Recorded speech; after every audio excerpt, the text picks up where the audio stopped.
मैं बस से शिमला जा रहा था। एक स्टूडेंट हॉट लड़की मुझे बस में मिली। उससे मेरी दोस्ती कैसे हुई, बस में हमने क्या क्या किया, उसके बाद हम कैसे और कहाँ मिले, कैसे उससे प्यार हो गया। नमस्ते, मेरा नाम चंदन है। मैं हिमाचल से हूँ और अभी पंजाब में इंजीनियर की जॉब कर रहा हूँ। काफ़ी सोचने के बाद मैं अपनी रोमांटिक कहानी एनी टाइम हिंदी स्टोरी पर लिख रहा हूँ। अगर कोई गलती हो जाए तो क्षमा करें। कहानी को ज़्यादा अच्छे से समझ पाने के लिए कृपया हेडफोन का प्रयोग करें। ये तब की बात है जब मैं हिमाचल में जॉब कर रहा था। शाम का समय था और मैं अंतिम बस से सफ़र कर रहा था। उस बस की आखिरी सिरे की सीट पर मैं बैठा था। हिमाचल की टेढ़ी मेढ़ी सड़कों के कारण मेरी तो हालात ही खराब हो गई। थोड़ी दूर ही बस चली होगी कि वो मेरी तितली अपने पापा के साथ बस में चढ़ गई। जो 2 वाली सीट होती हैं, वो वहां पर अपने पापा के साथ बैठ गई। मैं बस अपनी किस्मत को कोसते हुए उसे देख रहा था। थोड़ी देर में मेरी किस्मत चमकी, क्योंकि किस्मत को कुछ और ही मंजूर था। अगले बस स्टैंड पर उसके पापा बस से उतर गए और मैं कंडक्टर को बोलकर वहां बैठ गया। पर मैंने उस टाइम ऐसा वैसा कुछ भी नहीं सोचा था कि उससे बात होगी या कुछ और होगा। बस की आखिरी सिरे की सीट से उठकर मेरी हालत थोड़ी ठीक हो जाएगी, ये सोचकर मैं वहां जा बैठा था। वो मेरे बाजू में बैठी अपनी धुन में मस्त थी। कुछ टाइम के लिए अपने कानों में ईयरफोन लगाकर वो गाने सुनती रही। बाद में उसे नींद आने लगी तो वो बार बार मेरी तरफ झुक सी जाती। मैंने हर बार उसे उसकी साइड कर दिया, पर भाई नींद तो नींद होती है। वो दोबारा से मेरी तरफ झुक जाती। ऐसा कुछ टाइम हुआ, मगर मैं अब भी नहीं पिघला था। पर ऐसा कब तक होता, आखिर मैं भी तो इंसान ही हूँ, कितना सब्र करता। मैंने अपना कंधा आगे कर दिया और वो मेरे कंधे पर सर रख कर सो गई। थोड़ी देर बाद उसकी नींद टूटी तो बोली सॉरी। मैंने बोला कोई बात नहीं, आप आराम से सो जाओ। मगर वो फिर नहीं सोई, पर ये भी कुछ ही देर चला होगा। बस का सफ़र लंबा था और रात का टाइम था, तो कोई आधा घंटे बाद उसे दोबारा नींद आने लगी। मैंने उसे कंधे पर दोबारा सुला लिया। कुछ देर बाद बस आगे ढाबे पर खाना खाने के लिए रुकी, तो मैंने उसे उठाया कि खाना खा लो। वो मेरी तरफ देखकर बोली हाँ मुझे भूख लग रही है, चलो चलते हैं। मैं उसे लेकर बस से नीचे आ गया। हम दोनों ने साथ में खाना खाया और वापस आकर बस में बैठ गए। अब हमारी कुछ देर बातें होती रहीं, तब पता चला कि वो अपनी काउंसलिंग के लिए शिमला जा रही है। उसके पापा भी साथ में जा रहे थे, पर जरूरी काम की वजह से उन्हें वापस जाना पड़ा। इस बीच बस ने अपनी रफ्तार पर चलना शुरू कर दिया था। अब खाना खाने की वजह से सर्दी कुछ ज्यादा लगना शुरू हो गई थी, तो वो ठिठुरने लगी। मैंने अपनी चादर उसे दे दी और हम दोनों एक ही चादर में हो गए। वो मेरी गोदी में लेट सी गई। तभी बस की लाइट बंद हो गई और सर्दी और ज्यादा बढ़ गई। मैंने उसे जफ्फी डाल ली और हल्के हल्के से हाथ उसके हाथों में ले लिया। बस की लाइट बंद थी तो किसी के देखने का भी डर नहीं था। जब मैंने उसके हाथों को अपने हाथ में लिया तो उसने कोई ऐतराज नहीं जताया। मैं उसके नर्म और मुलायम हाथों का स्पर्श अपने दिल तक महसूस करने लगा। हाथों में हाथ कितनी देर रहते, धीरे धीरे मैंने हाथ को हरकत करने के लिए खुला छोड़ दिया। मैंने उसके पेट पर रखा, तो उसने कोई हरकत नहीं की। इससे मेरा साहस थोड़ा और बढ़ गया, पर डर भी लग रहा था। मैंने सोचना छोड़कर उसके स्पर्श का मजा लेना शुरू कर दिया। आह, वो मुलायम पेट, आज भी मुझे याद है।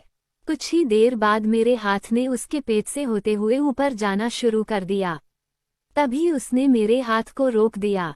मैं एक पल के लिए डर सा गया, मगर उसकी तरफ से कोई भी विरोध नहीं हुआ, तो मेरी समझ में आ गया कि बंदी भी मजे रही है।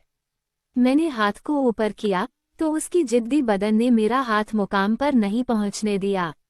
कुछ पल बाद मैंने नीचे की गुफा का मुआयना करने की सोची, मगर पर नीचे उस जन्नती द्वार तक मैं नहीं पहुंच पाया। खैर, वैसे ही करते करते हम दोनों शिमला पहुंच गए। वहां उसके चाचू उसे लेने आए हुए थे। बस स्टैंड से पहले ही उसने मुझे अपना नंबर दिया और वो उतर गई। उसके बाद फोन पर बात हुई, तो कोई खास बात नहीं हो सकी। फ़ोन पर कम बोलती थी, इसलिए हमारी कोई ज़्यादा बात नहीं हो पाती थी। मैसेज से हम दोनों जुड़े रहे। इसमें भी सामान्य बातचीत ही चलती रही। कुछ टाइम बाद उसका कॉल आया कि उसका सिलेक्शन पंजाब के कॉलेज में हो गया है। मैंने उसे बधाई दी और उससे मिलने के लिए आने का कहा। उसने मुझसे कहा कि मैं पहुंचकर बताती हूँ। फिर एक दिन हमारा मिलने का प्रोग्राम बना। मैंने उससे मिलने उसके शहर में आ गया और उसे बता दिया। उसने आने का कहा तो मैं उसका वेट करने लगा। 1 घंटे बाद जब वो मुझसे मिलने आई तो क्या कमाल की लग रही थी। मैं तो उसे देखता ही रह गया। उसने मुझसे कहा कि मैं तुम्हारे साथ रहने आई हूँ और कॉलेज से घर जाने के लिए कहकर आई हूँ। मैं उसकी बात सुनकर दंग रह गया। मैंने होटल में उसे अपने साथ रुकने के कहा तो वो राजी हो गई। मैं एक शानदार होटल में गया, उधर उन्होंने मुझसे उसका आईडी प्रूफ मांगा। जब होटल में मैंने उसका आईडी प्रूफ देखा तब असली झटका लगा। वो सिर्फ 18 साल 2 महीने की हुई थी। हम दोनों सारी औपचारिकता करने के बाद कमरे में आ गए। थोड़ी देर बैठकर हम दोनों ने इधर उधर की बातें की। मैंने उसकी तरफ प्यार से देखा तो उसने मूक नज़रों से मुझे हरी झंडी दे दी। मैं उठकर उसके करीब गया और उसे खड़ा करते हुए जोर से हग कर लिया। वो मुझसे चिपक गई। मैंने उसे किस किया तो बोली, तुम्हें तो किस भी करने नहीं आती। इतना कहकर वो खिलखिला पड़ी। इस समय हंसते हुए उसके फूल से झर रहे थे। तभी उसने इमरान हाशमी की तरह मेरा नीचे वाला होंठ अपने होंठों में लेकर स्मूच किया। मैं एकदम से सिहर गया। न जाने कौन सा कर्त लगा कि मैं एकदम से मदहोश सा हो गया। उसका वो चुंबन मुझे आज तक याद है। वो मेरे जीवन का यादगार किस था। शायद ही उसके बाद वैसा किस कोई और ने किया होगा। हम दोनों एक दूसरे में खो से गए थे। वो बड़ी मदहोशी से मुझे चूम रही थी।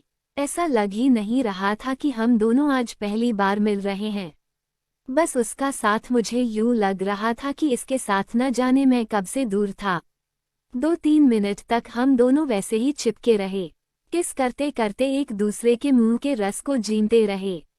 इतनी वो सुंदर और नाजुक थी कि मैं बस उसमें खोता चला गया। धीरे धीरे बेताबी बढ़ती चली गई और हम दोनों के कपड़े कम होते चले गए। कोई 2 मिनट बाद हम दोनों पैदाइशी रूप में आ गए और हम दोनों एक दूसरे में समा गए। खूब प्यार की 3-4 बार रोमांस किए और उसने कहा, लव यू जानू, मुझे ऐसे ही हमेशा प्यार करते रहना। वो लंबी सांसें लेते हुए मेरे नीचे पड़ी थी। मेरी उससे निगाहें मिली तो वो शर्मा गई। मैंने उससे पूछा क्या हुआ तो वो मेरे सीने पर मुक्का मारते हुए बोली, बड़े जालिम हो, मार ही दिया। मैंने कहा, मेरी जान तुम में बसी है, अब तुम्हारी जान कैसे ले सकता हूँ। वो मुस्कुरा दी और मेरी तरफ प्यार से देखने लगी। मैं एक तरफ हुआ और उसे चूमने लगा। वो भी मुझे प्यार करने लगी। तभी उसे अपने नीचे गीला गीला सा लगा तो वो मुझसे जाने के लिए कहने लगी, हटो, मुझे बाथरूम जाना है। मैंने उसे छोड़ दिया और उसे उठते हुए देखने लगा और इस वक्त बड़ी मस्त लग रही थी। जब वो उठी तो उससे उठा ही नहीं गया। उसने कातर भाव से मेरी तरफ देखा तो मैंने बिस्तर की दूसरी तरफ से उठते हुए उसके करीब आकर उसे उठाने के लिए हाथ बढ़ाया। वो मेरी बाहों में झूल गई। मैंने उसे अपनी गोद में उठा लिया, मगर मैंने अपने होंठ बढ़ाकर उसके होंठों को दबा लिया और शरारत भरी नज़रों से देखने लगा। कुछ ही पलों में पानी ने उसकी हल्दी घाटी की रणभूमि को साफ कर दिया था और अब मैंने उसे उतारते हुए सोफे पर बिठा दिया। मैंने कहा, अब तुम पूरी तरह जवान हो गई हो। वो हंस दी और मेरे गले में बेल सी लिपट गई। होटल से निकलते समय उसने मेरे से जो कहा वो बात अब तक भी कानों में गूंजती है। वो बोली, जिस भी लड़की से तुम्हारी शादी होगी वो तो बेचारी पछताएगी। इतने जालिम मर्द हो। मैंने हंसकर उसे चूमा और वो अपने कॉलेज चली गई। उसके बाद दोबारा हम कई बार मिले, पर अभी हम बहुत अच्छे दोस्त हैं। आपको तहे दिल से बहुत बहुत धन्यवाद पूरी कहानी पढ़ने के लिए। अगर हमारी यह वीडियो आपको पसंद आई हो तो कृपया हमारी वीडियो को लाइक करें, शेयर करें और ऐसी ही वीडियो पाने के लिए हमारे पेज को फॉलो करें। मिलते हैं अगली वीडियो में, तब तक के लिए जय हिंद, वंदे मातरम। आपका दिन शुभ हो।